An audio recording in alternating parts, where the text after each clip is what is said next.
All India मजलिस इत्तेहादुल मुस्लिमीन के floor leader और रुकन असेंबली चंद्रायन गुट्टा जनाब अकबरुद्दीन ओवैसी ने मस्जिद उस्मान गनी वाक़ई जहांगीराबाद बंडलागुड़ा में अजीमुल शान दावत इफ्तार में शिरकत की।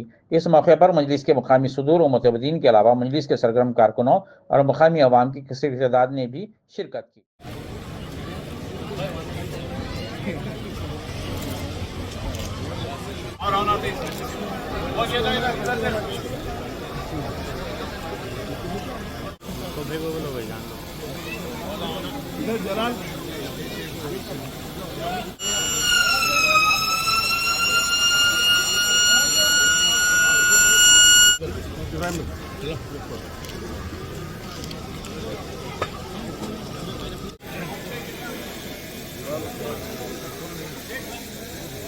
और